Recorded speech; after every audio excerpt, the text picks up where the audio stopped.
Donald Trump became president in 2016 as a candidate of grievances. And I think one of the fundamental dividing lines in American politics today is many Americans think those grievances are justified. Mm-hmm. Others think, well, yeah, there's something to it, but it's wildly overblown. And it's when you parse the data, you can sort of find evidence for both points of view.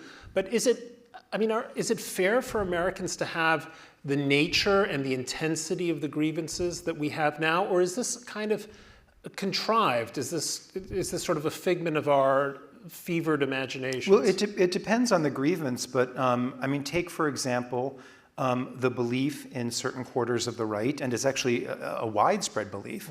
That there were various ways in which the 2020 election was rigged and stolen, et cetera. Wait, it wasn't? I hate to break it to you. Well, but seriously, that is like, that could be the end of a polite conversation in a certain sort of mixed group. George Packer just wrote a fascinating piece in The Atlantic using Arizona as a sort of emblem of America today. And there was a point deep in the piece that I also make in my book, which is he was talking about how little success Charlie Kirk's Turning Point USA has had in winning any of the battles it has fought, any of the court challenges. Charlie Kirk is this young Turk conservative, I doubt he's 30 years old, who kind of rose to prominence in the last 6 or 7 years, trying to mobilize MAGA voters and move them to the right. Yeah, and he's deeply invested in this whole threat to manhood movement that Josh Hawley wrote a book about. He was making the point in this piece, and I actually make this point in the book, there are all of these grievance entrepreneurs now, merchants of grievance, right, who they actually don't want their complaint solved, because what keeps them in business is the waging of that complaint, right? They are exploiting and tilling anger for profit. But the people who they're whipping into these frenzies don't realize that. And it's extraordinarily cynical and it's extraordinarily corrosive. But to go back to, and I make this point in the book too, we are a nation founded on grievance, right? Grievance has been the engine of some of our actually, if you look at the grievances that the signers of the Declaration of Independence had, it was a de minimis tax and a whole list of particulars that historians will tell you were largely fraudulent claims, but we had a revolution anyway. But even the word grievance, if you go look at the Bill of Rights, in the First Amendment, in a very kind of positive sense, it's saying like citizens deserve a redress to their grievances. When you see the word grievance in a news story these days, 9 times out of 10, the connotation is negative. It basically means like another one of those ill-considered, reflexively offered, like way amplified beyond any merit complaint. And that's because the grievances are so many and they're flying around in all directions and they completely mingle urgent causes with ridiculous nothingness, right? There are a number of other factors that I think, and you address them in the book, that typify and maybe help explain the age of grievance. One is rising expectations. We now have grievances about things that would have dumbfounded our grandparents, that we would be bothered by because so much of life has become healthier, wealthier, more convenient, more kind of amazing. So it's grievance is really not just a function of how you see your lot in life, but what you think you deserve. And I'd like you to talk about that. There's another aspect, which is that we're also in the age of identity, where one sense of oneself is very connected to an identity or a perceived identity, and people like taking offense. This is, I think, a feeling most of us have wherever we sit politically, that identity politics and grievance politics go together. Those are two separate things, but I want you to unpack them for us. I want to react to what you said about expectations, because that's super important.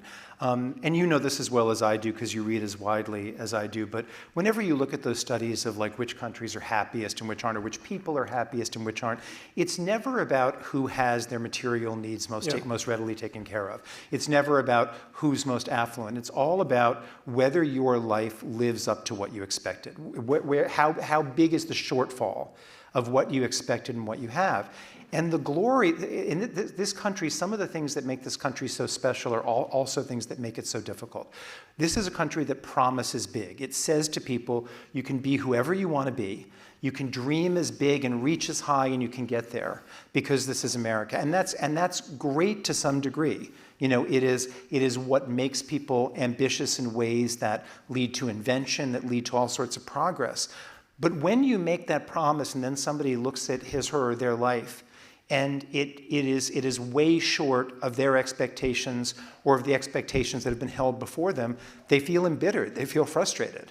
And so I think America is a particularly intense laboratory of grievances, because when you tell people to dream as big as we do, and again, that's very special and important, you are setting up people to be disappointed in the reality versus that dream. Well, because the ambition in many countries is a concept of satisfaction, of sufficiency, and the ambition in America, if you summed it up in a word, is often more. Bigger is better. It reminds me of one of the great anecdotes in my life. I'll tell it very briefly. 10 years ago, I wrote a book, and I was invited to give a presentation of the book to a board led by a billionaire.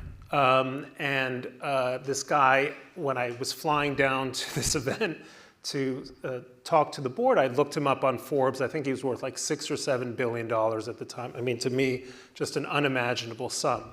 Anyway, I get there and I'm seated next to him, and he's talking about, now he's late and departed, so I can mention, he's complaining about Sheldon Adelson. And what a terrible philanthropist Sheldon is, and how he nickels and dimes his charities and one thing or another. And then this guy, as I said, worth about $6 or $7 billion, looks at me and says, you know, Bret, I don't have Sheldon's kind of money. That was his grievance. I was going to say. We talked about expectations. You spend a lot of time also talking about identity politics, which is something that's unfurling across the country, college campuses, everywhere. What is the relationship between identity politics and grievance culture? Well, I think what we've done with identity politics, it's like so much else. We've taken steps that we needed to take in a good direction, and then we've taken more steps and gone way too far. Identity politics exist because there was merit and there was even at times urgency in recognizing that different Americans had different experiences, you know, some terrible, and had different access to opportunity, often based on matters of identity. That's an important thing, that was and remains a really important thing to recognize. But we've somehow sent the message, and the media is, I think, very culpable in this. We've somehow sent the message that identity is destiny. And that's a really dangerous message because it takes character and accountability out of the equation. And we've invited and sometimes encouraged people to see their life experience solely in terms of identity. There's a point I make in the book about how that leads to sort of grievances that take concerns that are legitimate and then weaponize them, deploy them in ridiculous ways. And it's just a small example, but it's a tidy and I think illuminating one. When Brittany Griner was horrifically imprisoned in Russia. She is the women's basketball star. I think that's one we don't need. I think people, yeah, come on. Brittany Griner? No, this is you probably don't know. Women's WNBA star. But the point is, everybody does know that name, and yet I saw not just, you know, in the kind of feverish precincts of Twitter, still called Twitter then, I think maybe it was X, but not just on social media, but even in conventional media, I saw progressive commentators complaining that she was languishing in a Russian prison because nobody cared about her because she was black, because she was a woman, and because she was a lesbian. Now, racism remains a reality and a problem, no debate. Same with sexism, same with homophobia. Brittany Griner was getting a degree of attention from the Biden administration and from the media that dwarfed the attention paid to any other political prisoner I can think of in the last decade. And many of us only learned the name of Paul Whelan, who remains imprisoned in Russia because he was mentioned in an auxiliary fashion to stories about Brittany Griner. When you claim, when as a matter of identity politics, as a matter of kind of grievance merchandising, grievance entrepreneurship or whatever, when you claim and see sexism, homophobia, racism where it doesn't exist, you completely hurt those causes because you invite people who don't want to listen to you about those problems. You invite them to tune you out. You erode your own credibility. And this happens time and again. Hand in glove with identity politics is this habit people have of taking one lens through which to evaluate, through which to see the world and evaluate everything that happens. And reality, life, politics, everything is usually much more complicated than that. And when you only use one lens, and when you can't see anything on its own merits, it becomes impossible for people using different lenses to speak with one another, to collaborate, to compromise, to find common ground.